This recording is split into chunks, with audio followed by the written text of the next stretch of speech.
بسم الله الرحمن الرحيم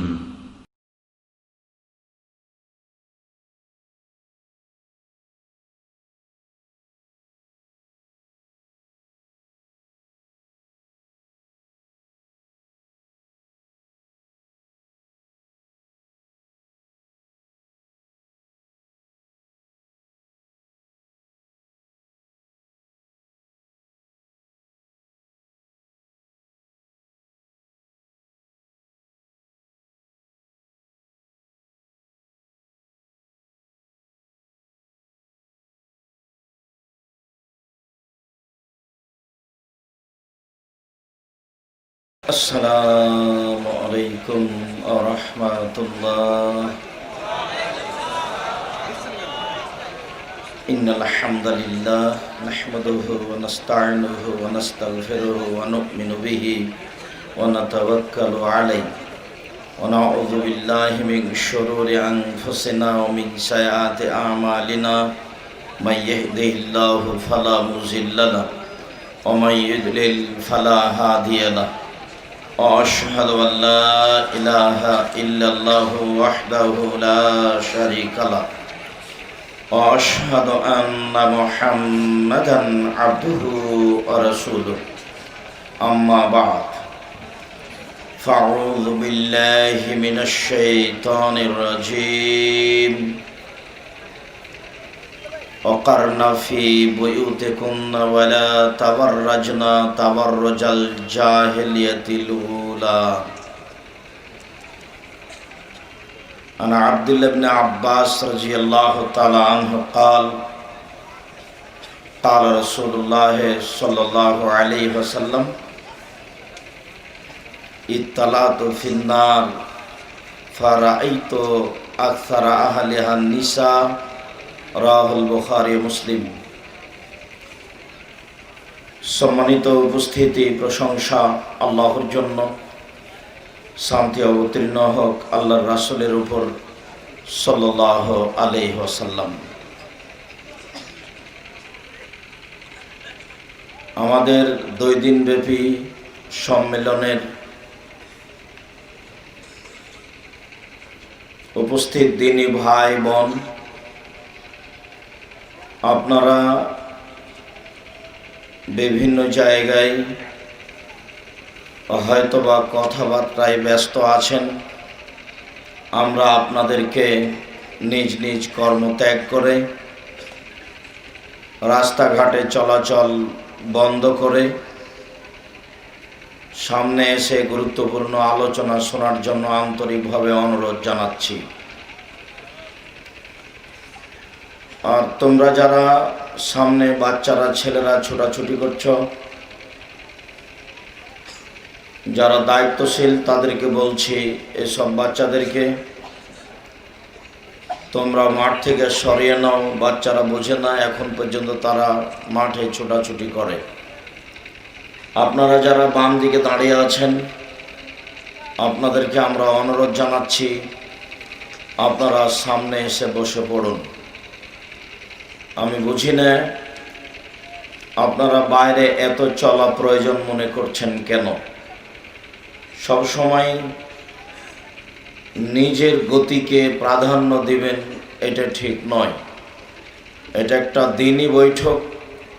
পয়সা খরচ করে দূর দূরান্ত থেকে এসেছেন, শুধু রাস্তাঘাটে চলে দোকানপাটে বসে এই সেই খেয়ে টাকাটি শেষ করবেন, কোনো গুরুত্বপূর্ণ কথা শুনবেন না, কোনো গুরুত্বপূর্ণ বই পুস্তক কিনবেন না, প্রতিষ্ঠানকে মূল্যায়ন করবেন না। এটা একটা নির্বুদ্ধিতার পরিচয়।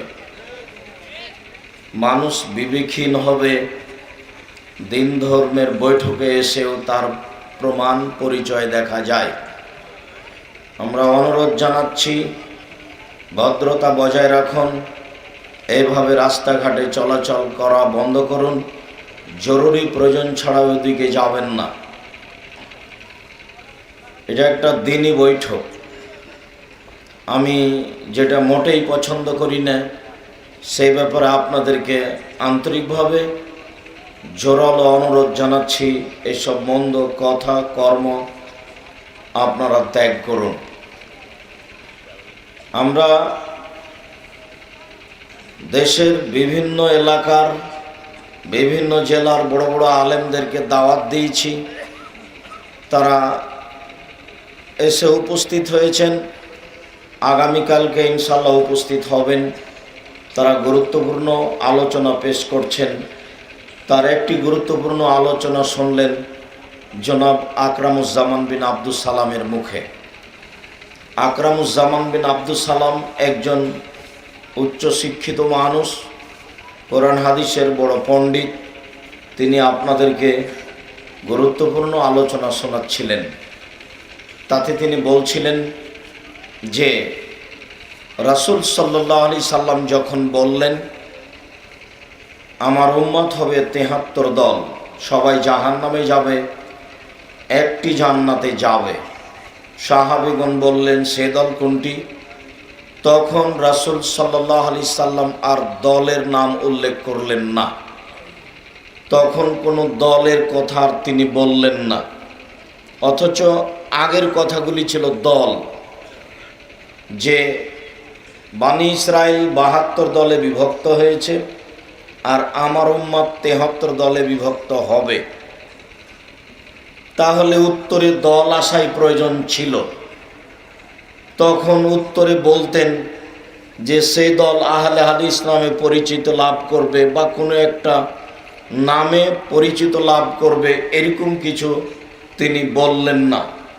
তিনি উত্তরে বললেন মা আনা আলাইহি ওয়া সাহাবি, আমি আর আমার সাহাবিগণ যে নীতির উপরে আছে সেইটাই হলো মুক্তিপ্রাপ্ত দল, বা তারাই মুক্তি পাবে।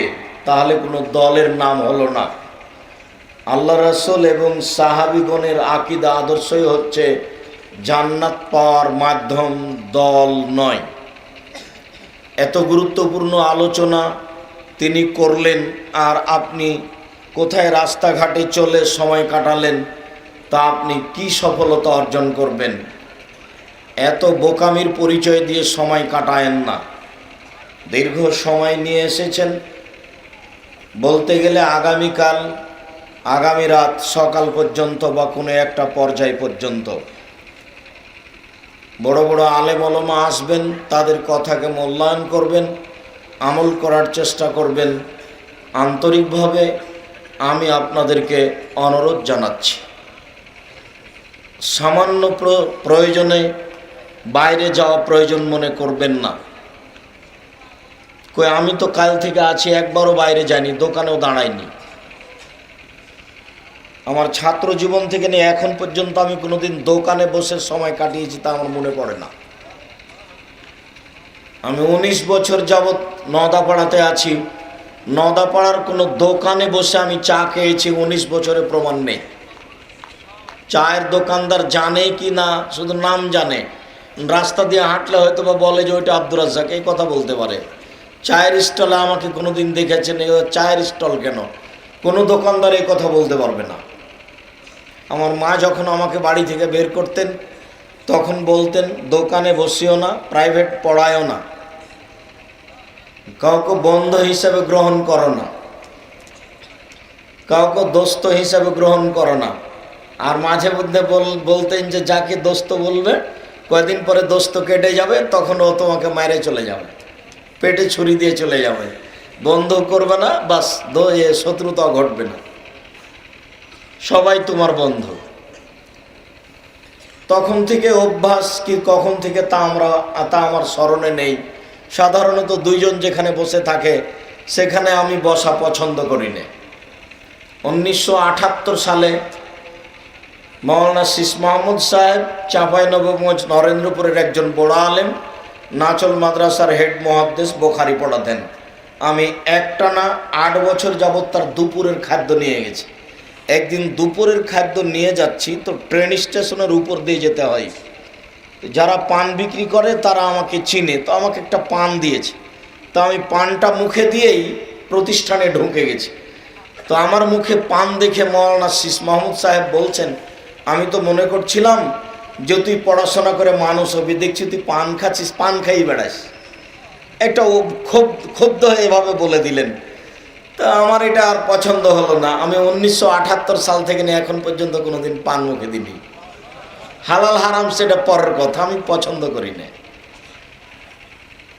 কয়েক ঘন্টার জন্য বক্তব্য শুনতে এসে এতবার বাইরে যাওয়া লাগছে আপনাকে?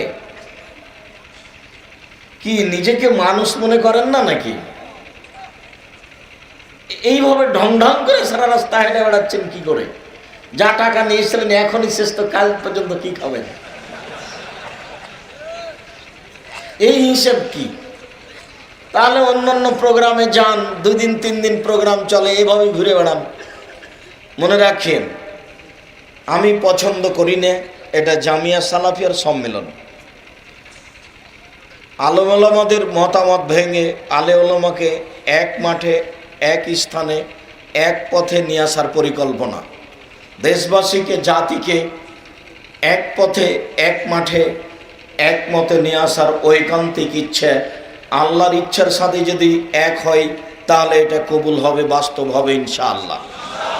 আমরা কোনো স্বার্থ আছে এইটা বুঝতে পারি না। স্বার্থ এটাই যে তুমি আমাদের চেষ্টা প্রচেষ্টা কবুল করো, আল্লাহুম্মা আমিন, এটুকুই বুঝতে পারি।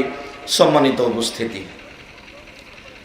ইসলামে নারীদের অবস্থান এ একটা ব্যাপক বড় আলোচ্য বিষয়। আমরা এখান থেকে একটা অংশ নিতে চাচ্ছি, সেটা হচ্ছে নারীদের ব্যাপারে আল্লাহ এবং আল্লাহ রাসূলের বিশেষ সতর্কবাণী। নারীদের ব্যাপারে, নারীদের অবস্থানে আল্লাহ এবং আল্লাহ রাসূলের পক্ষ থেকে বিশেষ সতর্কবাণীকে সামনে রেখে আপনাদের সামনে আমরা কিছুক্ষণ আলোচনা পেশ করি।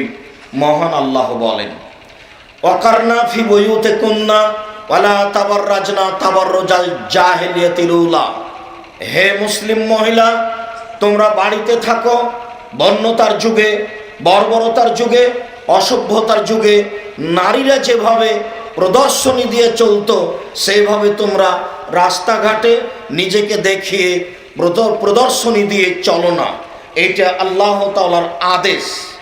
নারী যদি সত্য সত্যই নিজের মর্যাদাকে বহাল রাখতে চায়, ইহকালে ও পরকালে সম্মান পেতে চাই, তাহলে নিজেকে হেফাজত করতে হবে আল্লাহর আদেশ অনুযায়ী। জরুরি প্রয়োজন ছাড়া তারা বাড়ি ত্যাগ করতে পাবে না। মহান আল্লাহ বলেন, ইয়া আইয়ুহান নবিয়্যু, হে নবী, কুল, আপনি বলুন আপনার স্ত্রীদেরকে, আপনার মেয়েদেরকে এবং সকল মানুষের স্ত্রীদেরকে যে তারা যেন বাড়ি থেকে বের না হয়। ইয়া আইয়ুহান নবী কুল্লি আজওয়াজিক ওয়া বানাতিক ওয়া নিসাইল মুমিনিনা ইদনিনা আলাইহিন্না মিন জালাবিবিহিন্না। তারা যখন বাড়ি থেকে বের হবে তখন তারা তাদের গায়ের চাদরকে মুখের ওপরে ঝুলিয়ে নিয়ে নিজেকে ঢেকে গায়ে পূর্ণ কাপড় দিয়ে বাড়ি থেকে বের হবে। এইটা আল্লাহ তাআলা আদেশ করেন।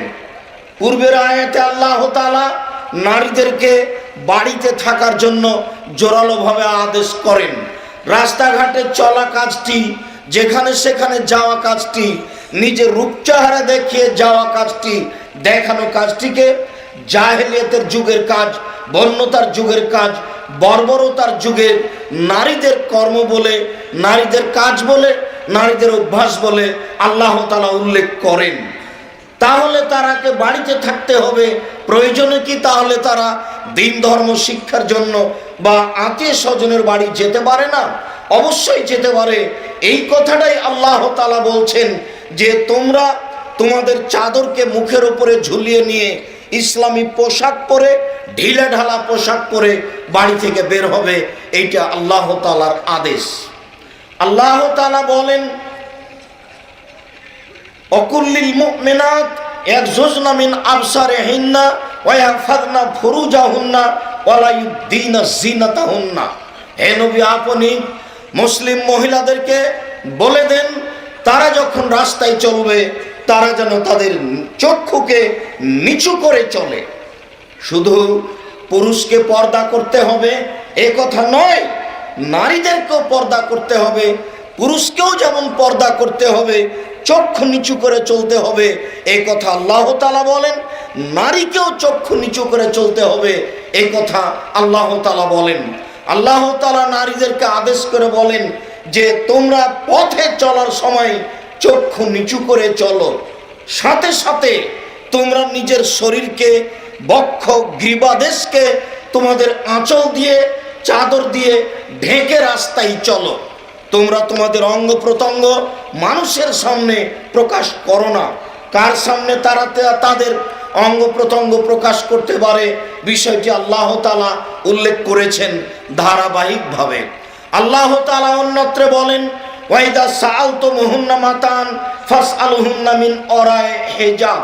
তোমরা যদি নারীদের কাছে কিছু চাও, যদি তাদের কাছে কিছু নিতে প্রয়োজন হয়, তাদের সাথে কথা বলার প্রয়োজন হয়, তাহলে তোমরা অন্তরাল হতে আর হতে পর্দা করে নিতে পারো। আয়েশা রাদিয়াল্লাহু তাআলা আনহার সাথে দেশবাসী জনগণ কথা বলতেন। রাসূল সাল্লাল্লাহু আলাইহি সাল্লাম নারীদের সাথে কথা বলতেন। সাধারণত তাদের গায়ে যে পোশাক থাকে সেটাকে অন্তরাল ধরা যায়। এমনিতেও প্রাচীর অন্তরাল হতে পারে, অন্তরাল হতে পারে। আল্লাহ তাআলা বলছেন, তোমাদের যদি নারীদের সাথে কোনো কথা বলার প্রয়োজন হয়, কোনো জিনিস লেনদেনের প্রয়োজন হয়, তাহলে তোমরা অন্তরাল থেকে তা গ্রহণ করো। এইটা আল্লাহ তাআলার আদেশ। তিনি বলেন, যালিকা আতহারু লিকুলুবিকুম ওয়া কুলুবিহিন্না। তোমরা যদি অন্তরাল থেকে তাদের কাছে কিছু নিতে পারো, তাদের সাথে কথা বলতে পারো, তাহলে এই কাজটা হবে তোমাদের অন্তরের জন্য পবিত্রতার মাধ্যম এবং তাদের অন্তরের জন্য পবিত্রতার মাধ্যম। সামনাসামনি যদি কথা বলো, যদি খোলাখুলি কথা বলো, তাহলে তুমি তার ব্যাপারে কিছু ভাববে, তোমার অন্তর কিছু ভাববে, তার অন্তর তোমার ব্যাপারে কিছু ভাববে। তখন দুইজনই ভুল পথের দিকে এগিয়ে যাবে। মর্মে আল্লাহ তাআলা অন্তরাল হতে তাদের সাথে কথা বলার জন্য, প্রয়োজন মেটানোর জন্য আদেশ করেন। সম্মানিত দিনী ভাই বোন, এ ব্যাপারে ইবনে আব্বাস রাদিয়াল্লাহু তাআলা আনহু বলেন, রাসূল সাল্লাল্লাহু আলাইহি ওয়াসাল্লাম বলেছেন, ইত্তালাতু ফিন্নার। আমি মুহাম্মদ সাল্লাল্লাহু আলাইহি সাল্লাম যখন জান্নাত পরিদর্শন করলাম, জাহান্নাম পরিদর্শন করলাম, জাহান্নাম দেখার সময় আমি দেখলাম ফারাইতু আকসারা আহলিহা নিসা, অধিক সংখ্যকই হচ্ছে নারী। জাহান্নাম বলতে নারী আর নারী, জাহান্নাম বলতে নারী আর নারী, জাহান্নাম বলতে নারী আর নারী, কিছু সংখ্যক পুরুষ। আবু সাঈদ খুদরি রাদিয়াল্লাহু তাআলা আনহু বলেন, রাসূল সাল্লাল্লাহু আলাইহি সাল্লাম বললেন, ইয়া মাশারান নিসা তাসাদ্দাকনা। হে মুসলিম মহিলাদের জামাত, তোমরা আল্লাহর পথে দান করো। আমি তোমাদেরকে অধিক সংখ্যক জাহান্নামে দেখছি। এই কথা বলতেই মহিলারা আল্লাহ রাসূলের সামনে কথা বলে বসলো। তারা বলল, অবেমা ইয়া রাসূলুল্লাহ, হে আল্লাহ রাসূল, আমরা অধিক সংখ্যকই জাহান্নামে যাব কেন? জাহান্নামের অধিক সংখ্যক মানুষ কেন মহিলা হবে, এর কারণ কি? তখন আল্লাহ রাসূল বললেন, তাকফুরনা লাসিরা তুকসিরুল লানা ওয়া তাকফুরনা লাসিরা। তোমরা বেশি বেশি অভিশাপ করো এবং স্বামীকে মূল্যায়ন করো না, তোমরা স্বামীর অকৃতজ্ঞ হও। এই কথা দুইটি রাসূল সাল্লাল্লাহু আলাইহি সাল্লাম উত্তরে বললেন। সাধারণত তাদের ব্যাপারে তাদের পক্ষ থেকে অভিশাপ দেখা যায়।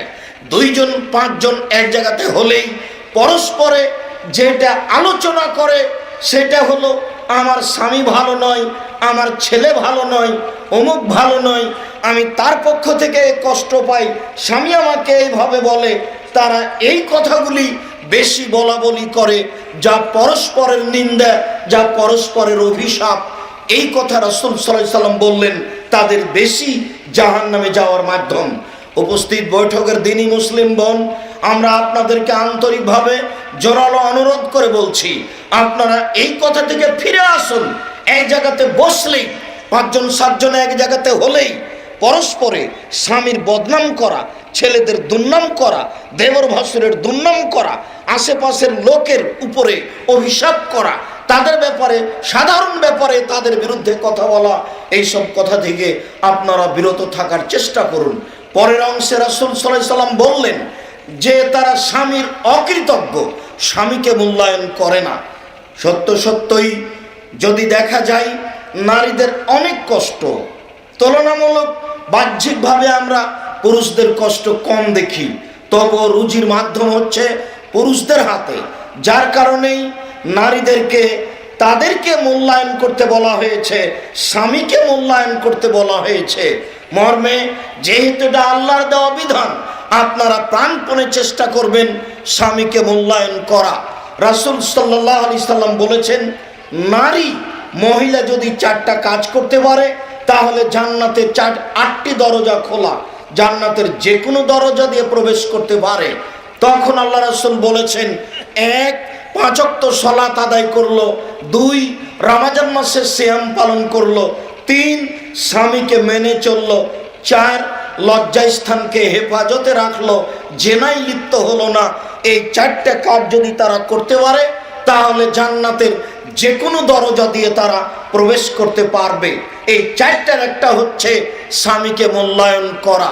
রাসূল সাল্লাল্লাহু আলাইহি সাল্লাম একদা জান্নাতীদের উল্লেখ করছিলেন, বলছিলেন নবীগণ জান্নাতে যাবেন, সিদ্দিকগণ জান্নাতে যাবেন, শহীদ জান্নাতে যাবে।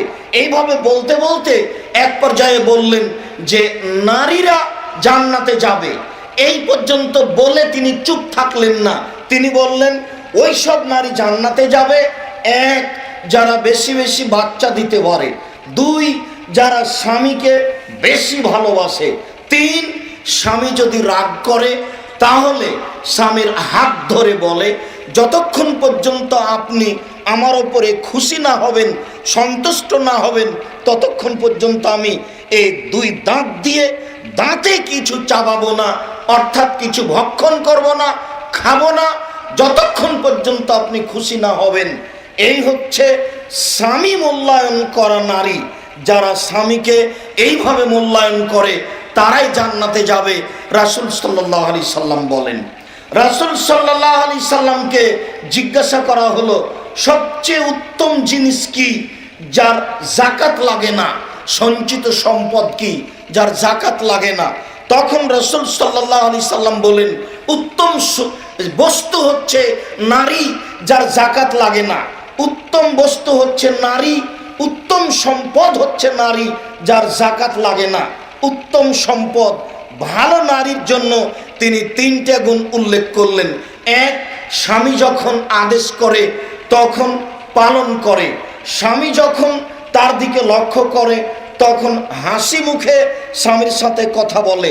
3, স্বামী যখন বাড়িতে থাকে না তখন নিজেকে হেফাজতে রাখে, কারোর সাথে গল্পে লিপ্ত হয় না। এই 3টে গুণের ভিত্তিতে একজন নারী ভালো হতে পারে, একজন নারী স্বামীকে মূল্যায়ন করতে পারে। স্বামী আদেশ করলে পালন করে, স্বামীর সাথে কথা বললে হাসি মুখে বলে, আর স্বামী যখন বাড়িতে থাকে না তখন নিজেকে হেফাজতে রাখে, মোবাইলে অন্যের সাথে প্রেমের গল্পে লিপ্ত হয় না, অন্যান্য পাপে লিপ্ত হয় না। বলছিলাম সম্মানিত দিনী ভাই বোন, আবু হুরায়রা রাদিয়াল্লাহু তাআলা আনহু বলেন, রাসূল সাল্লাল্লাহু আলাইহি ওয়াসাল্লাম বলেছেন, আল মারাতু আওরাতুন, মহিলা হচ্ছে ঢেকে রাখা জিনিস, তাদেরকে ঢেকে রাখতে হবে, তারাও বাড়িতে থাকবে।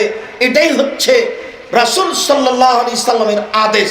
তিনি পুরুষদের লক্ষ্য করে বললেন, যারা পুরুষ, যারা স্বামী, তাদের 5টা জিনিস জরুরি। 1, যে মানের খাচ্ছে স্ত্রীকে সে মানের খাওয়াবে। 2, যে মানের পরছে স্ত্রীকে সে মানের পোশাক পরাবে। 3, স্ত্রীকে কটু কথা বলবে না। 4, স্ত্রীর মুখের ওপরে মারবে না। 5, স্ত্রীকে নিজের বাড়ি ছাড়া অন্য কোথাও যেতে দিবে না। আত্মীয় স্বজনের বাড়ি, খালা ফুফুর বাড়ি, চাচা চাচির বাড়ি, মায়ের বাড়ি জরুরি প্রয়োজন ছাড়া যেতে দিবে না। এইটা রাসূল সাল্লাল্লাহু আলাইহি সাল্লাম স্বামীকে আদেশ করেন। এই আদেশই হচ্ছে যা রাসূল সাল্লাল্লাহু আলাইহি সাল্লাম বললেন। সম্মানিত উপস্থিতি, আবু হুরায়রা রাদিয়াল্লাহু তাআলা আনহু বলেন, রাসূল সাল্লাল্লাহু আলাইহি সাল্লাম বলেছেন, নারী হচ্ছে ঢেকে রাখা বস্তু, তাকে ঢেকে রাখতে হবে, তাকে ঘেরে রাখতে হবে। এ যা খারাজাত, যখন সে বাড়ি থেকে বের হয়, ইস্তাশরাফা শয়তান, শয়তান তখন তাকে পাপের উপরে ক্ষিপ্ত করে। সে তখন ঢং করে চলে, ঢং করে কথা বলে। বাড়ি থেকে বের হলেই শয়তান তার পিছনে লাগে, তখন সে পরিবর্তন হয়ে যায়। সে ভাঁজ করে কথা বলা প্রয়োজন মনে করে, ঢং করে কথা বলা প্রয়োজন মনে করে, ঢং করে চলা প্রয়োজন মনে করে, তখন তাকে শয়তান পরিচালনা করে। এই জন্যই রাসূল সাল্লাল্লাহু আলাইহি সাল্লাম বলেছেন, ওসামা রাদিয়াল্লাহু তাআলা আনহু বলেন, রাসূল সাল্লাল্লাহু আলাইহি সাল্লাম বলেছেন, মা তারাকতু বাদি ফিতনাতান আজারাল রিজালে মিনান নিসায়ে, আমার জীবনে আমি ছাড়িনি কোনো বস্তু যেটা পুরুষের জন্য বেশি বিপজ্জনক হতে পারে নারীদের চেয়ে। নারী হচ্ছে পুরুষের জন্য সবচেয়ে বড় বিপজ্জনক বস্তু। আমার জীবনে আমি ছাড়িনি কোনো বস্তু যেটা পুরুষের জন্য বেশি বিপজ্জনক হতে পারে নারীদের চেয়ে। নারী হচ্ছে পুরুষের জন্য সবচেয়ে বিপজ্জনক বস্তু। আমার জীবনে আমি ছাড়িনি কোনো বস্তু যেটা পুরুষের জন্য বেশি বিপজ্জনক হতে পারে নারীদের চেয়ে। নারী হচ্ছে পুরুষের জন্য সবচেয়ে বিপজ্জনক বস্তু। আবু সাঈদ খুদরি রাদিয়াল্লাহু তাআলা আনহু বলেন, রাসূল সাল্লাল্লাহু আলাইহি ওয়াসাল্লাম বলেছেন, মা রাআইতু মিন নাকিসাতি আকলিন ওয়া দীনিন আযহাবা লিরুব্বির রাজুলিল হাজিম মিন ইহদাকুন্না। ও নারী জাতি, তোমরা এমন জাতি যে তোমাদের বুদ্ধি কম হওয়ার পরেও, তোমাদের দিন ধর্ম কম হওয়ার পরেও, তোমাদের বুদ্ধি বিবেক কম হওয়ার পরেও, তোমাদের দিন ধর্ম কম হওয়ার পরেও বুদ্ধিমান মানুষকে ভুল পথে নিয়ে যেতে পারো, বুদ্ধিমান মানুষকে ধ্বংসের পথে নিয়ে যেতে পারো। তোমাদের চেয়ে আমি কাউকে দেখি না যে বুদ্ধিমান মানুষকে ধ্বংস করতে পারে, ভালো মানুষকে ধ্বংস করতে পারে, উচ্চ শিক্ষিত মানুষকে ধ্বংস করতে পারে। তোমরা এমন জাতি যে সুশিক্ষিত মানুষকে, উচ্চ শিক্ষিত মানুষকে, পরহেজগার মানুষকে তোমরা ভুল পথে নিয়ে যেতে পারো। ভুল পথে নিয়ে যাওয়ার জন্য তোমাদের চেয়ে আমি কাউকে দেখি না। বুখারী মুসলিম। এই কথা রাসূল সাল্লাল্লাহু আলাইহি সাল্লাম নারীদেরকে বলেন। আবু সাঈদ খুদরি রাদিয়াল্লাহু তাআলা আনহু বলেন, রাসূল সাল্লাল্লাহু আলাইহি সাল্লাম বলেছেন, ফাত্তাকুদ দুনিয়া ওয়াত্তাকুন নিসা। হে পৃথিবীর মানুষ, তোমরা দুনিয়া থেকে বেঁচে থাকো, নারী থেকে বেঁচে থাকো। হে পৃথিবীর মানুষ, তোমরা দুনিয়া থেকে বেঁচে থাকো, নারী থেকে বেঁচে থাকো। সম্মানিত উপস্থিতি, নারী আপনার জন্য বিপজ্জনক বস্তু। আপনার মান সম্মানকে ধ্বংস করতে পারে, আপনার সংসারকে ধ্বংস করতে পারে, যার জন্য তার ব্যাপারে আপনাকে সতর্ক করছেন রাসূল সাল্লাল্লাহু আলাইহি সাল্লাম বলেন। আর সম্ফি থালাসা, ধ্বংস তিনটে জিনিসে রয়েছে। মানুষের জীবন ধ্বংস হয় তিনটে জিনিসে। তার এক নম্বরে তিনি বলছেন, ফিল মারা, স্ত্রীর মধ্যেই ধ্বংস রয়েছে। যদি সন্তান না দিতে পারে জীবন ধ্বংস, যদি পর্দাশীল না হয় তাহলে জীবন ধ্বংস। সম্মানিত দিনী ভাই, রাসূল সাল্লাল্লাহু আলাইহি সাল্লাম বলেন, সালাসা, তিন শ্রেণীর মানুষ তারা জাহান্নামে যাবে, তারা চিরদিন জাহান্নামে থাকবে। তার এক শ্রেণীর মানুষ হচ্ছে মুদমিনুল খামর, যারা নিয়মিত বিড়ি, তামাক, জর্দা, সিগারেট, গুল, নেশাদার দ্রব্য খায়, পান করে। তার এক শ্রেণীর মানুষ হচ্ছে আর রাজলাতু মিনান নিসায়ে, পুরুষের বেশধারী নারী, যারা পুরুষের জুতা স্যান্ডেল পরে, যারা পুরুষের শার্ট প্যান্ট পরে, যারা পুরুষের পোশাক পরে, যারা মাথার চুল ছোট করে, তারাই হচ্ছে পুরুষের বেশধারী নারী। এরা জাহান্নামে যাবে। এই কথা বলার পরে রাসূল সাল্লাল্লাহু আলাইহি সাল্লাম যেটা বললেন সেটা হচ্ছে দায়ুস আল্লাযী ইউকিরু ফি আলিয়াল খাবাসা, যে তার বাড়িতে বেহায়াইর সুযোগ দিয়েছে, যার মেয়ে নগ্ন পোশাকে চলে, স্কুল কলেজে যায়, যার স্ত্রী নগ্ন পোশাকে চলে, সে হচ্ছে দায়ুস। সে জাহান্নামে চলে গেছে, স্ত্রীর কারণে ও জাহান্নামে যাচ্ছে। এই কারণে রাসূল সাল্লাল্লাহু আলাইহি সাল্লাম বললেন, ধ্বংস, ক্ষতি তিনটা জিনিসে রয়েছে, তার একটা হচ্ছে স্ত্রী। আবু সাঈদ খুদরি রাদিয়াল্লাহু তাআলা আনহু বলেন, রাসূল সাল্লাল্লাহু আলাইহি ওয়াসাল্লাম বলেছেন, ইয়াকুম দুখুল আলা নিসায়ে, তোমরা মহিলাদের কাছে যাও না। মহিলাদের কাছে গেলেই তোমরা বিপদে পড়বে, কোনো সমস্যা হতে পারে। একজন সাহাবী বললেন, আনসারদের মধ্যে থেকে আল্লাহ রাসূল, আর আয়াতাল হামওয়া, দেবরের ব্যাপারে আপনি কি বলেন? দেবর তো বাড়িতেই থাকে, যেখানে ভাবি আছে সেখানে দেবর আছে, এই ব্যাপারে আপনি কি বলেন? আপনি যে বলছেন যে নারীদের কাছে যাওয়া থেকে বেঁচে থাকো, আমার বড় ভাই বিবাহ করেছেন, আমার স্ত্রী তো নেই, আমার ভাবি আছে, আমি বাড়িতে থাকি, আমি কি করব? মহিলা কি করবে?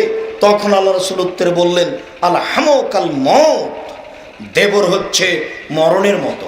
মরণকে যেমন মানুষ ভয় করে, দেবরকে তেমন ভয় করতে হবে। স্ত্রীকে, ভাবিকে, দেবরকে ভয় করে চলতে হবে। দেবরকেও ভাবি থেকে সতর্ক থাকতে হবে।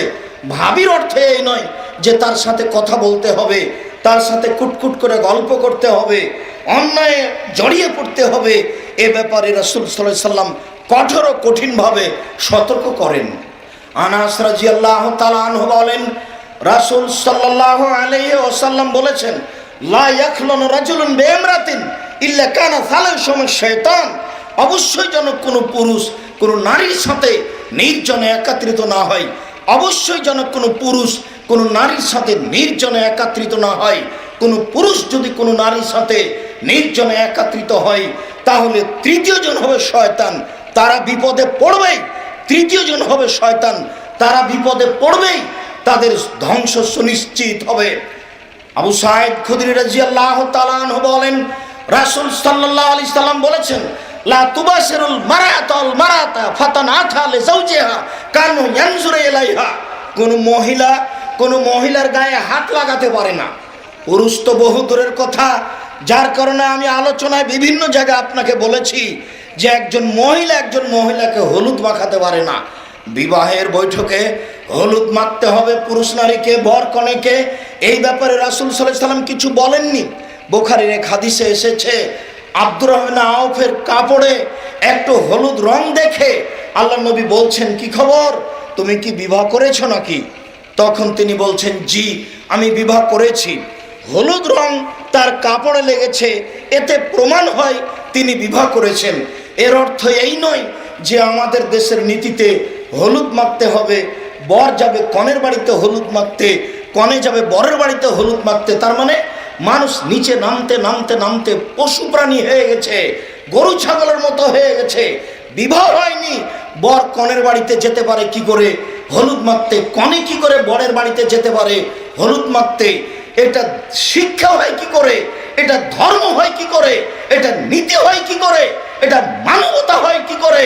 এটা পশু প্রাণীর কাজ হতে পারে, এটা কুকুর শ্রীগালের কাজ হতে পারে। একজন মহিলার গায়ে হাত লাগাতে পারে না, এ কথা রাসূল সাল্লাল্লাহু আলাইহি সাল্লাম বলেন। যখন মহিলার বাচ্চা প্রসব হয়, তখন তার স্বামীরই থাকা উচিত, অন্য কোনো মহিলার না থেকে, অন্য কোনো মহিলা উপস্থিত ওখানে না থেকে। তার স্বামী যদি কিছু না বুঝে বা এই বিষয়ে তার কোনো অভিজ্ঞতা না থাকে, তাহলে জরুরি কারণে নিরুপায় হয়ে একজন মহিলা থাকলো, আরও জরুরি কারণে দুইজন মহিলা থাকলো। সারা দিন যাবৎ সব মহিলাই ঘরে যায়, কথা বলে, এত নোংরা নীতি ইসলাম কোনোদিন গ্রহণ করতে পারে না। রাসূল সাল্লাল্লাহু আলাইহি সাল্লাম বলেন, একজন মহিলার গায়ে হাত লাগাতে পারে না। কেন? যদি হাত লাগাই তাহলে বুঝতে পারবে তার শরীর নরম না শক্ত, তার হাতের রং কি, তার মাথার চুলের রং কি, তার মাথার চুল কেমন, এই বিবরণ তখন তার স্বামীর সামনে বলবে। ওর স্বামী অন্তরের চোখে ওই মহিলাকে দেখবে। এইটা ইসলামে নিষেধ। আমি কি দিয়ে ইসলামের মূল ভিত্তি আপনাকে বুঝাই? সম্মানিত দিনী ভাই বোন, আল্লাহর নবী বলছেন, কোনো মহিলা তার স্বামীর সামনে অন্য কোনো মহিলার বিবরণ দিতে পাবে না। কেন? অন্য কোনো মহিলার বিবরণ দিলে তার স্বামী ওই মহিলাকে অন্তরের চোখে দেখবে। এই কারণে আমি আপনাদেরকে কঠোরভাবে না করেছি। আপনারা মহিলাদের পোশাক, দিনী বোন আপনাদের বলছি, আপনাদের পোশাক সালোয়ার কামিজ মেক্সি চাদর আপনারা খোলা জায়গায় শুকাতে দিবেন না, যেখানে পুরুষ দেখতে পাবে। যদি আপনি আপনার পরনের পায়জামা সালোয়ারটা শুকাতে দেন, আর যদি আপনার স্বাস্থ্য ভালো হয়, তাহলে পায়জামাটা আপনার স্বাস্থ্য অনুপাতে হবে। কোনো পুরুষ যদি দেখে, তাহলে দেখেই বলবে, বাপরে মহিলা কত মোটা। আপনার অবস্থাটুকু তার অন্তরে জাগবে। নইলে এভাবে বলছে কেন? নইলে রাসূল সাল্লাল্লাহু আলাইহি সাল্লাম এভাবে বলছেন কেন? সম্মানিত দিনী ভাই বোন, রাসূল সাল্লাল্লাহু আলাইহি সাল্লাম বলেন, ইয়াকুমুল মুগিবাত, যেসব মহিলার স্বামী নেই ওই বাড়িতে তোমরা যায় না, ওই বাড়িতে গেলেই তোমাদের উপরে বিপদ নেমে আসবে, তোমরা সাবধান থাকো। রাসূল সাল্লাল্লাহু আলাইহি সাল্লাম বলেন, ইন্নাল মারাতা তুকবালু ফি সূরাতি শায়তান ওয়া তুদবারু ফি সূরাতি শায়তান, নিশ্চয় মহিলা শয়তানের বেশ ধরে আসে, নিশ্চয় মহিলা শয়তানের বেশ ধরে যায়, নিশ্চয় মহিলা শয়তানের বেশ ধরে আসে, নিশ্চয় মহিলা শয়তানের বেশ ধরে যায়, নিশ্চয় মহিলা শয়তানের বেশ ধরে আসে, শয়তানের বেশ ধরে যায়। রাসূল সাল্লাল্লাহু আলাইহি সাল্লাম বলছেন, মহিলারা হচ্ছে শয়তানের জাল, তোমরা তাদের থেকে বেঁচে থাকো। মহান আল্লাহ বলেন, ইন্না কাইদাকুন্না আযীম, নিশ্চয় তোমাদের মহিলাদের ষড়যন্ত্র অনেক অনেক জটিল শয়তানের চেয়ে। আল্লাহ তাআলা বলেন, শয়তানের পরিকল্পনা, শয়তানের ষড়যন্ত্র দুর্বল, নারীদের ষড়যন্ত্র, নারীদের কলাকৌশল, নারীদের কর্মপদ্ধতি অনেক অনেক অনেক শক্তিশালী আর ভয়াবহ বিপজ্জনক। তাই তো সেই কথা আপনাকে স্মরণ করাই, যখনই জুলাইখা দরজাগুলি বন্ধ করে ইউসুফকে বলল যে হাই তালাক, ইউসুফ তুমি আমার সাথে কথা বলো, আমার প্রতি আগ্রহী হও, মিলনে লিপ্ত হও, তখন ইউসুফ আলাইহিস সালাম বললেন, মাআযাল্লাহ, আমি আল্লাহর কাছে আশ্রয় চাই। বলো কি তুমি? নাউযুবিল্লাহি মিন যালিক, আমি আল্লাহর কাছে অন্যায় থেকে আশ্রয় চাই। চোরে শুনে না, ধর্মের কথা, তিনি আল্লাহর কাছে আশ্রয় নিলেন, আল্লাহর কাছে আশ্রয় চাইলেন। তারপরেও জুলাইখা তাকে জোর করে ধরার চেষ্টা করলো, তখন তিনি দৌড়িয়ে ঘর থেকে বের হয়ে গেলেন, পিছনে পিছনে ছুটলো। জুলাইখা আগে আগে দৌড়ালেন, ইউসুফ আলাইহিস সালাম জুলাইখা পিছন দিক থেকে জামা টান দিয়ে ধরাতে জামা ছিঁড়ে হাতে থেকে গেল, তিনি বের হয়ে গেলেন। যখন তিনি বের হলেন, সেখানেই ছিল জুলাইখার স্বামী, পিছনে পিছনে বের হলো জুলাইখা। এক জায়গায় জুলাইখার স্বামী ইউসুফ আলাইহিস সালাম দৃশ্য দেখেই জুলাইখা কথা পরিবর্তন করে দিল, পরিবর্তন করে বলছে, দেখুন, যে লোক আপনার স্ত্রীর সাথে অন্যায় করতে চায় তার কি শাস্তি হতে পারে, দেখুন, যে লোক আপনার স্ত্রীর সাথে অন্যায় করতে চায় তার কি শাস্তি হতে পারে। আরে আপনি কি শাস্তি উল্লেখ করবেন? আমি জুলাইখা বলছি, ইউসুফকে যথাযথ পিটন দিতে হবে, নইলে জেলখানায় বন্দি করতে হবে, একে উপযুক্ত পিটন দিতে হবে, নইলে জেলখানায় বন্দি করতে হবে। যেই মহিলা জোর করে তার সাথে জেনা করতে চায়, সেই মহিলা একটু পরে কথা উল্টে দিয়ে বলে যে ইউসুফকে শাস্তি দিতে হবে। ইউসুফ আলাইহিস সালাম বললেন, আমি জেল পছন্দ করি। 12 বছরের জন্য তিনি জেলে ঢুকলেন। 12 বছর পরে তাকে বলা হলো, দেশের বাদশা আপনাকে ডেকে পাঠিয়েছে, আপনি চলুন। তখন ইউসুফ আলাইহিস সালাম বলছেন, আরে শোনো, জেল থেকে বের হওয়া ছাড়ো, যে কথা ছড়িয়েছিল সেই কথার কথা কি আগে সেটা বলো। জুলাইখা কি বলছে সেই কথা বলো, জুলাইখার কথা আগে প্রকাশ হতে হবে, তারপরে আমি ইউসুফ জেল থেকে বের হব। জুলাইখাকে জাতির সামনে বলতে হবে, আমি অন্যায় করেছি, ইউসুফ অন্যায় করেনি। যতক্ষণ পর্যন্ত জুলাইখা খোলা মাঠে এই ঘোষণা না দিয়েছে যে আমি জুলাইখা অন্যায় করেছি, ইউসুফ অন্যায় করেনি, ততক্ষণ পর্যন্ত আমি জেল থেকে বের হব না। জুলাইখা খোলা মাঠে জাতির সামনে, জনগণের সামনে ঘোষণা দিল, আমি অন্যায় করেছি, ইউসুফ অন্যায় করেনি। তখন ইউসুফ আলাইহিস সালাম জেল থেকে বের হলেন। আপনাকে বলছিলাম, নারীদের ষড়যন্ত্র, নারীদের কলাকৌশল খুবই ভয়াবহ, বিপজ্জনক। এ কথা আল্লাহ বলেন, এ কথা নবী বলেন। সম্মানিত দ্বীনী ভাই বোন, আবু হুরায়রা রাদিয়াল্লাহু তাআলা আনহু বলেন, রাসূল সাল্লাল্লাহু আলাইহি ওয়াসাল্লাম বলেছেন, সিনফানে মিন আহলিন নার, আমার উম্মতের 2 শ্রেণীর মানুষ জাহান্নামে যাবে। সিনফানে মিন আহলিন নার, আমার উম্মতের 2 শ্রেণীর মানুষ জাহান্নামে যাবে। লাম আরাহুমা, আমি এখনো তাদের দেখিনি। কমন, এক শ্রেণীর মানুষ, মাহুম সেয়াতুন, তাদের হাতে থাকবে লাঠি। এক শ্রেণীর মানুষ, তাদের হাতে থাকবে লাঠি, কাজ নাবিল বাকারে, গাভীর লেজের মতো, একদিক মোটা একদিক চিকন, এজরে বুনা বেহান্নাস, তা দিয়ে তারা মানুষকে মারবে। এরকম লাঠি পুলিশের হাতে দেখা যায়, এরকম লাঠি সরকারি লোকের হাতে দেখা যায়, এরকম লাঠি যারা কলেজ বিশ্ববিদ্যালয়ে পড়ে, দল করে, মারামারি করে, পড়ার নামে নিজের জীবন ধ্বংস করে, জাতির ধ্বংস করে, সমাজকে ধ্বংস করে, শিক্ষা প্রতিষ্ঠানকে ধ্বংস করে। এই কুশিক্ষিত ছেলেরা, তাদের হাতে থাকে এই লাঠি, যার একদিক মোটা একদিক চিকন।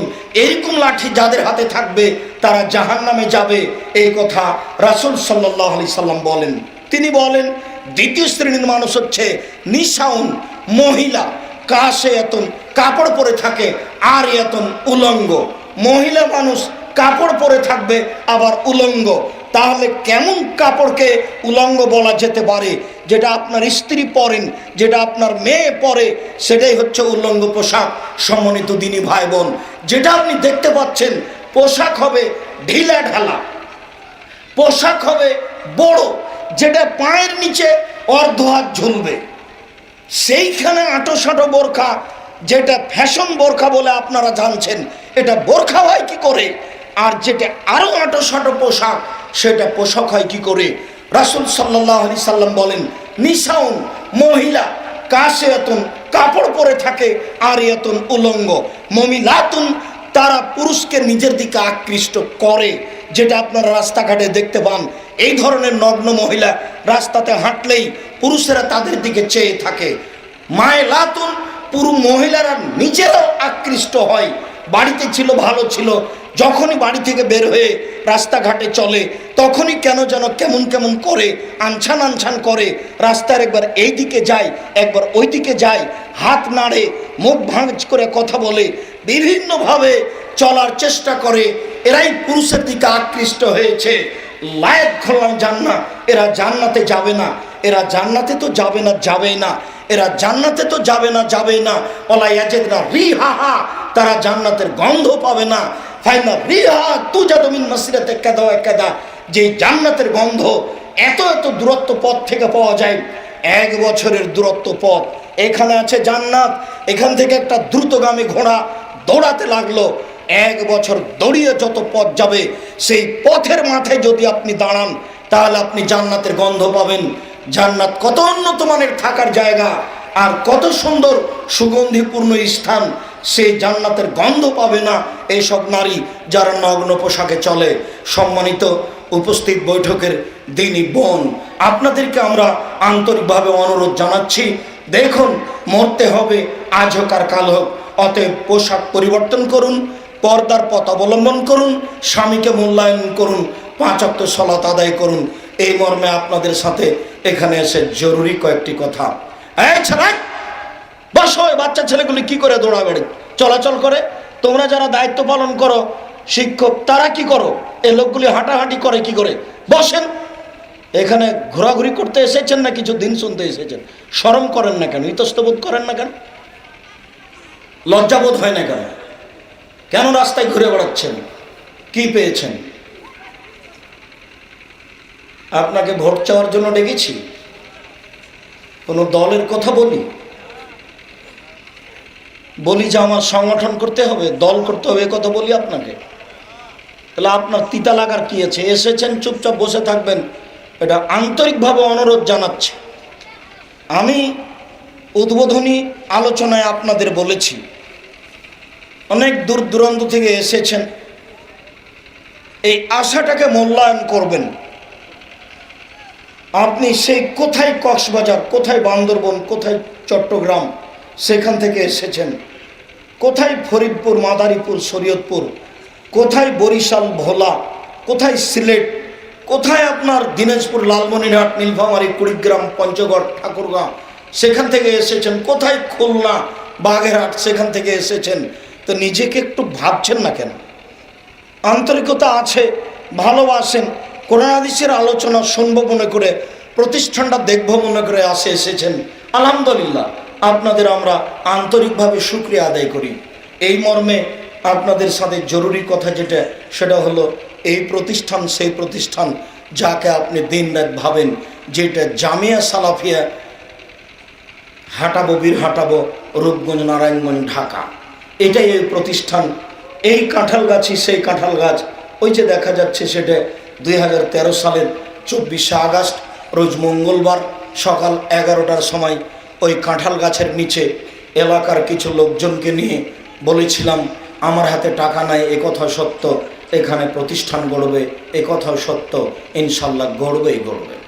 কিভাবে গড়বে আমি তা জানি না, তবে নিশ্চিত গড়বে, অবধারিত গড়বে, ইনশাল্লাহ গড়বে, গড়বেই গড়বে। এটা আমার এখনকার বলা কথা নয়। 2013 সালের 24শে আগস্ট রোজ মঙ্গলবার সকাল 11টার সময় বলেছি, সেই কথা এখন আপনার সামনে নকল করছি।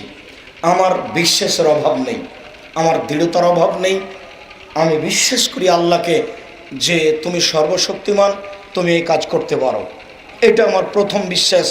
আমার দ্বিতীয় বিশ্বাস, আমি আপনাদের টাকা পয়সার ক্ষতি করি না। আপনাদের টাকা পয়সা আমি নিজে খাই না। আমি যদি এখানে কোনো দিন খেয়ে থেকেছি, খাই, আমি তার টাকা দিয়ে দিই। আমার নামে একটা ফাইল আছে। এক সন্ধ্যা খেলে এক সন্ধ্যায় কত টাকা লাগে সেই টাকা দিয়েছি আমি। আমার নামে রসিদ কাটা আছে, রসিদটা ফাইলে আছে। আমিও বুঝতে পারছি, আজ হোক কাল হোক, 20 বছর পরে হোক, বিচার আমার হবে একদিন, ইহকালে ও পরকালে। মানুষ একদিনের একেবারে পঙ্খ থেকে পঙ্খ রূপে বিচার নেবে, এটা আমি বিশ্বাস করি। হিসাব নেবে, এটা বিচার করবে, হিসাব নেবে, আমি এটা বিশ্বাস করি। এই খেয়ালেই আমি এই পথ অবলম্বন করে চলছি।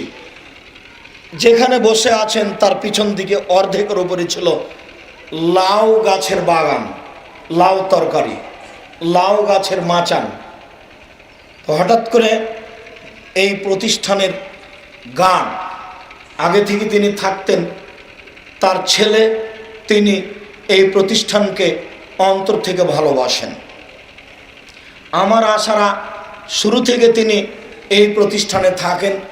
তো একটা লাউ গাড়িতে তুলে দিচ্ছেন, তা আমাকে বলছেন, আমি যে না, আমরা প্রতিষ্ঠানের জিনিস নিই না। এই কথা বলে আমি থেকে গেছি। তারপর বাড়িতে দেখি একটা লাউ, বাসায় আমাকে জিজ্ঞাসা করছে ব্যাপারটা কি, বাসায় লাউ আসলো কোথা থেকে? আমি বলছি আমি তো সে কথা বলতে পারছি না। লাউ তাহলে কি জামিয়া সালাফি রূপগঞ্জের, রাজশাহীতে আসলো কি করে?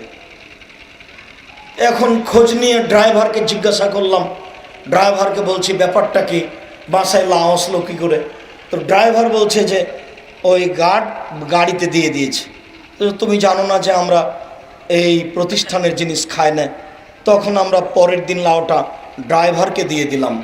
ড্রাইভার বাসাতে গিয়ে নিয়ে লাউটা খেলো, হয়তো বা ওইও টাকা দিয়ে দিয়েছে। আমার এটা দৃঢ় বিশ্বাস যে আমি আপনাদের প্রতিষ্ঠানের কোনো সুবিধা ভোগ করি না।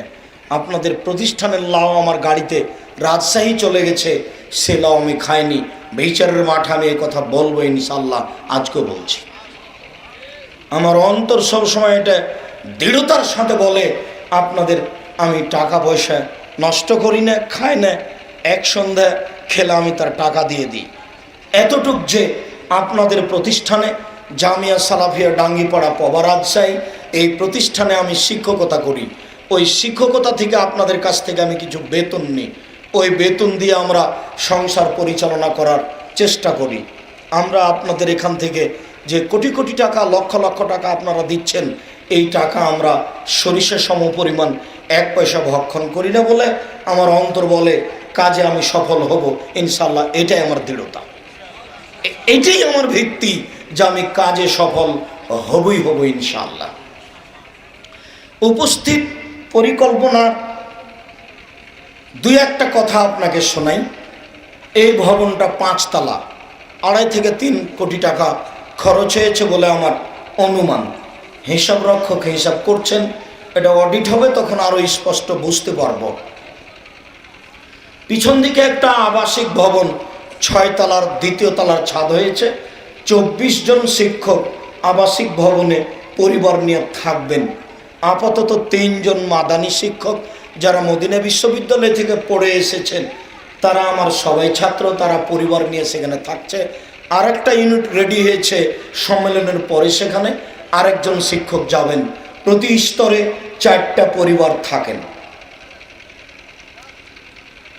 এইখানে প্রায় 60 থেকে 70 লক্ষ টাকা খরচ হয়েছে বলে আমার অনুমান, কমবেশ হতে পারে।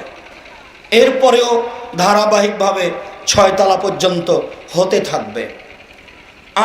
এখন পর্যন্ত আপনাদের পিছন সাইডে বেশ কিছু জমি ক্রয় করা হয়েছে।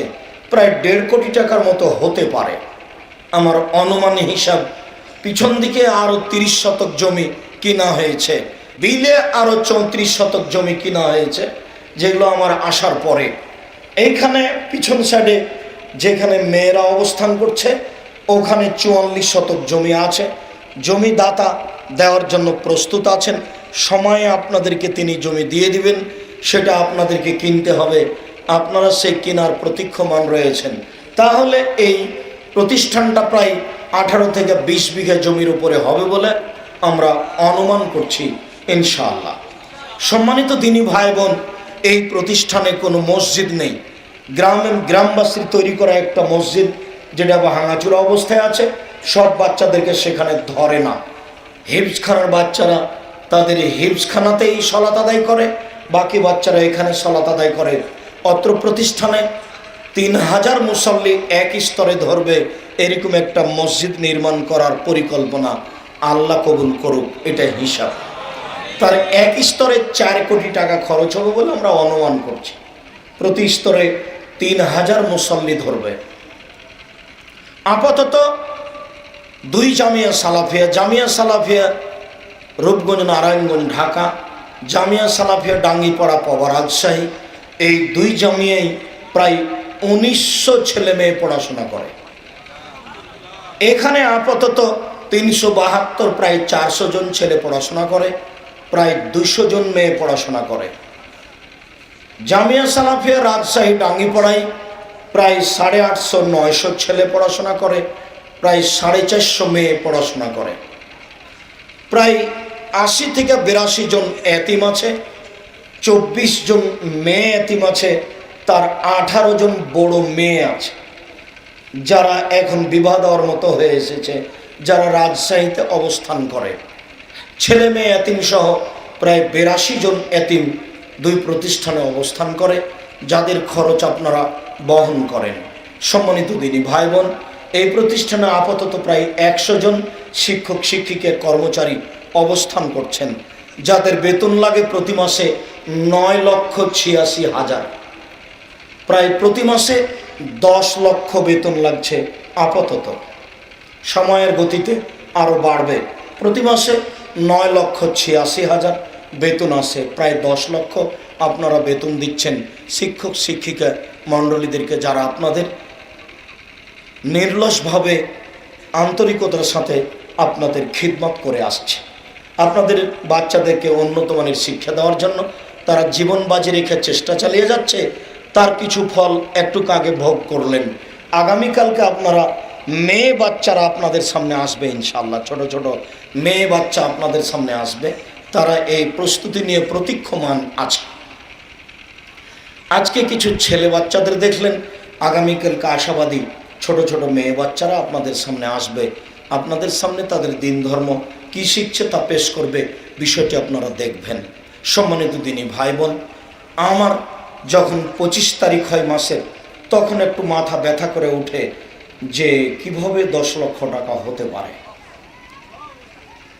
সর্বশক্তিমান আল্লাহ, এটা আমি বিশ্বাস করি, হবে এটা বিশ্বাস করি, কিন্তু অন্তরে বারবার ধাক্কা খায়, কিভাবে হতে পারে, হবে তো নিশ্চিত, কিভাবে হয়। আমি অনেকখানি বুঝতে পারি না, মাস আসার আগে দেখে রেডি হয়ে গেছে। তা আমি ওই জিনিসটা দেখতে পাই যে মুসা আলাইহিস সালামের বিরুদ্ধে যখন ফেরাউন ছেড়ে দিল সাপগুলি, রশি আর লাঠি, ফাওজাসা ফি নাফসিহি খিফা, মুসা অন্তরে অন্তরে একটু ভয় পেলেন, সাপ দৌড়িয়ে আসছে। তো বিদ্বানগণ বললেন, মুসা আলাইহিস সালাম একজন নবী, সাপ দেখে ভয় করবেন কেন? মুসা আলাইহিস সালাম নিশ্চিত বিশ্বাসী যে আমি নবী, ফেরাউন একজন ভুল পথের মানুষ, সে ধ্বংস হবেই, এই কথা মুসা আলাইহিস সালাম বিশ্বাস করেন। তারপরে অন্তরে ভয় পেলেন কেন? বিদ্বানগণ এই কথা জিজ্ঞাসা করার পরে আবার উত্তরে বলছেন, এটা হলো মানবিক ভয়। আপনার চোখের সামনে যদি কেউ আঙ্গুল তুলে ধরে, তাহলে আপনার চোখটা একটু ফিট করে উঠবে, বন্ধ হয়ে যাবে, অথচ আপনার চোখে আমি আঙ্গুল দিব না। মুসা আলাইহিস সালামের বিশ্বাসের অভাব নেই। কালা আসহাবু মুসা ইন্না লা মুদরাকুন, মুসা আলাইহিস সালামের সঙ্গী সাথী মুসা আলাইহিস সালামকে বলছেন, তিনি পালিয়ে যাচ্ছেন সঙ্গী সাথী নিয়ে, পিছনে ফেরাউন, সামনে নীল নদ সাগর। তখন সঙ্গী সাথী বলছেন, আমরা বন্দী, আমরা আটকা পড়েছি, ফেরাউন আমাদের ধরে নিবে, ডানে ফেরাউন, বামে ফেরাউন, পিছনে ফেরাউন, আমরা বন্দী, আমরা আটকা পড়েছি। তখন মুসা আলাইহিস সালাম বলছেন, কাল্লা, কখনো নহে, অসম্ভব, এটা হতে পারে না। ইন্না মাইয়া রাব্বি, আমার সাথে আমার প্রতিপালক রয়েছেন, সায়াহদিনী, তিনি আমাকে পথ দেখাবেন। বলো কি, এটা অসম্ভব, এটা হতে পারে না, কখনো নহে, ফেরাউন আমাকে ধরতে পারে না। ইন্না মাইয়া রাব্বি, আমার সাথে আমার প্রতিপালক রয়েছেন, সায়াহদিনী, আমাকে পথ দেখাবেন। মুসা আলাইহিস সালাম নিজেই বুঝেন না পথ কি হতে পারে, পথ কি হতে পারে, সামনে সাগর, পিছনে ফেরাউন, পথ কি হতে পারে? তবু তিনি বলছেন পথ হবেই হবে।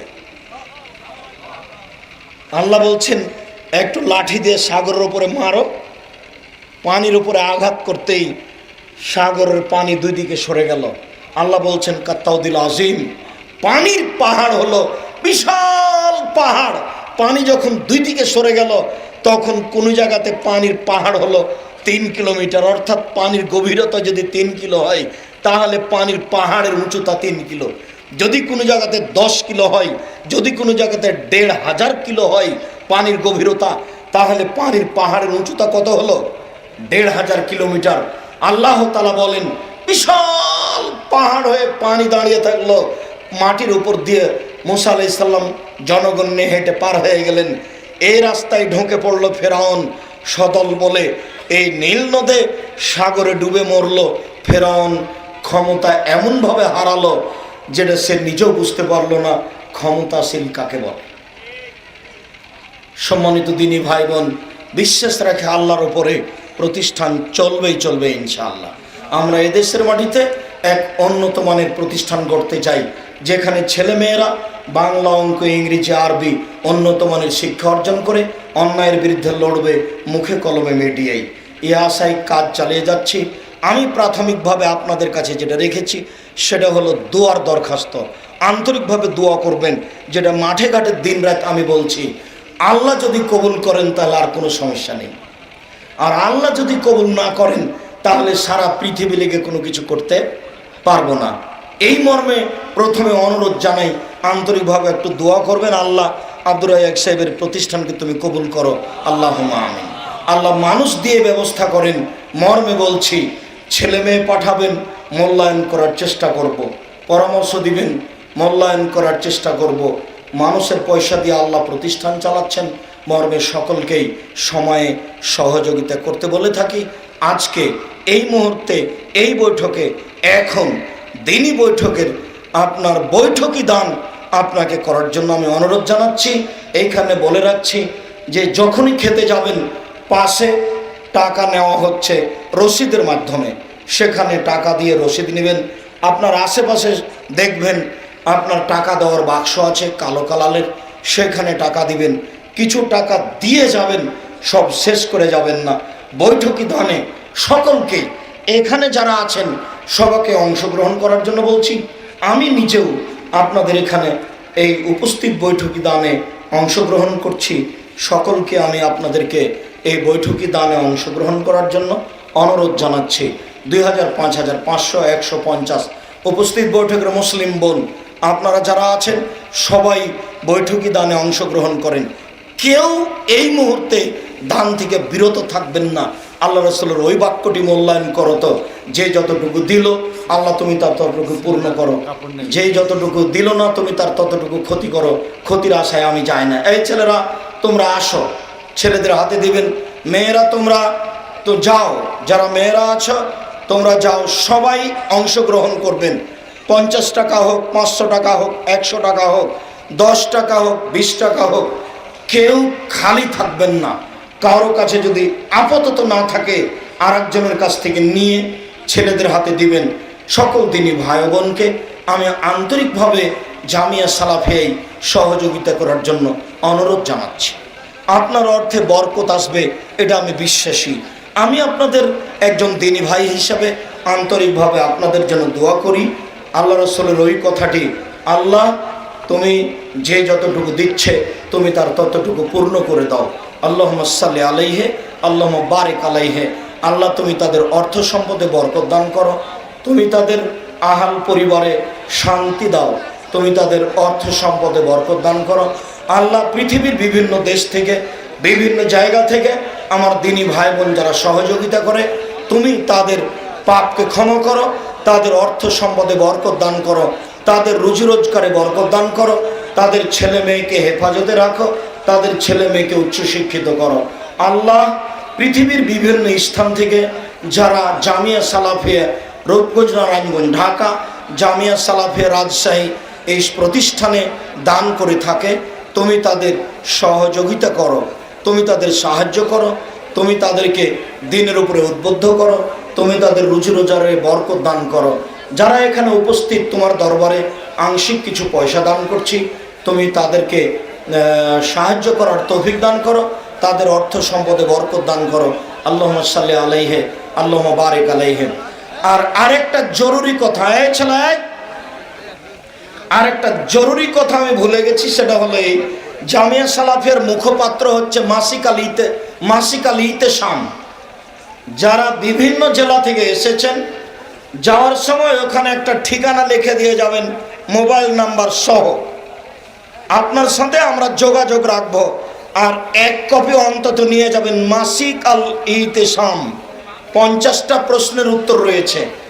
আর ছেলে আব্দুর রহমান আপনাদের কাছে দোয়া চেয়েছে বাংলা ভাষায় সর্বপ্রথম বুখারীর ব্যাখ্যা।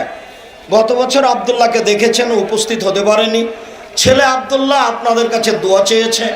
বাচ্চা আপনাদের জন্য বুখারীর ব্যাখ্যা লিখেছে বাংলা ভাষায়, প্রথম বাংলা ভাষায় বুখারীর ব্যাখ্যা মিন্নাতুল বারী। যাওয়ার সময় দেখবেন মিন্নাতুল বারী। আব্দুর রহমান, যেটা মেজো ছেলে, ইন্ডিয়ায় থাকে ও রাস্তায় আছে, আগামীকাল আপনাদের সাথে সাক্ষাৎ করবে ইনশাআল্লাহ। আব্দুর রহিম আসেনি, আব্দুর রহিম মিশরে যাওয়ার প্রতীক্ষমান রয়েছে। আব্দুর রহমান, আব্দুর রহিম। আব্দুল্লাহ মদিনা বিশ্ববিদ্যালয়ে থাকে, আব্দুর রহমান জামিয়া সালাফে ইন্ডিয়ায় পড়াশোনা করে, আব্দুর রহিম দেওবন্দে পড়াশোনা করছিল, মিশরে যাওয়ার জন্য প্রতীক্ষমান রয়েছে। ছেলেরা আপনাদের কাছে আন্তরিকভাবে দোয়া চেয়েছে, তারা উন্নত মানের শিক্ষা অর্জন করে দিনের খিদমত করতে চায়, আল্লাহকে সন্তুষ্ট করতে চাই, ইহকাল পরকাল রক্ষা করতে চাই, আপনাদের খিদমত করতে চাই। বাচ্চাদের জন্য আপনারা আন্তরিকভাবে দোয়া করবেন। এই অংশে জরুরিভাবে বলছি, মাসিক আল ইতেশাম পত্রিকা নেবেন, তাওজিহুল কোরআন তাফসির নিয়ে যাবেন, আর উপদেশ বই সংগ্রহ করবেন। সাথে সাথে মিন্নাতুল বারী, আব্দুল্লাহর বুখারীর বাংলা ভাষায় প্রথম ব্যাখ্যা মিন্নাতুল বারী, সকল দিনী ভাই বোনকে সহযোগিতা করার অনুরোধ রেখে বই পুস্তকগুলি সময় সংগ্রহ করার অনুরোধ রেখে আমি আপনাদেরকে আলোচনার শেষের দিকে চলে এসে বলছি যে আজকের জন্য আরও বড় বড় দিনী আলোচক রয়েছেন, নিরাশা হবেন না। এক পর্যায়ে বক্তব্য বন্ধ করা হবে, আগামীকালকে হয়তোবা শেষ রাত পর্যন্ত বা এক পর্যায়ে শেষ করা হবে। মুজাফফর বিন মহসিন প্রতীক্ষমান রয়েছে, আপনাদের সবার অন্তরের মানুষ। সাথে সাথে উচ্চ শিক্ষিত মানুষ ডক্টর জাকারিয়া, মদিনা বিশ্ববিদ্যালয় থেকে ডক্টরেট করে এসেছেন, তিনি প্রতীক্ষমান রয়েছেন। উচ্চ শিক্ষিত মানুষ ডক্টর লোকমান, কুষ্টিয়া বিশ্ববিদ্যালয়ের শিক্ষক, তারা প্রতীক্ষমান রয়েছেন। আপনারা ধৈর্য ধারণ করে বসে থাকবেন। আমরা জানছি আপনারা দূরের মানুষ, কিছু কষ্ট হলেও আপনাদেরকে কষ্ট স্বীকার করার জন্য আমি অনুরোধ জানাচ্ছি। আল্লাহ এর বিনিময় দিবেন, আপনারা এলোমেলো হয়ে পড়বেন না। সকল দিনী ভাই বোনকে আমরা অনুরোধ জানাচ্ছি, সময় সাপেক্ষে আপনারা ধীর স্থির হয়ে আলোচনা শোনার চেষ্টা করবেন। সম্মানিত দিনী ভাই বোন, আমি আপনাদেরকে জামিয়া সালাফিয়ার জন্য আন্তরিকভাবে দোয়ার অনুরোধ রেখে মাসিক আল ইতেশাম পত্রিকা সংগ্রহ করার অনুরোধ রেখে আমাদের অন্যান্য বইগুলি সংগ্রহ করার অনুরোধ রেখে আলোচনার শেষের দিকে এসে বলছি, উচ্চশিক্ষিত বড় বড় মানুষগুলি প্রতীক্ষমান রয়েছেন, তাদের কথা শুনবেন। দান যারা 5,000, 10,000, 50,000, 20,000 করতে চাচ্ছেন, তারা আমার সাথে যোগাযোগ করতে পারেন।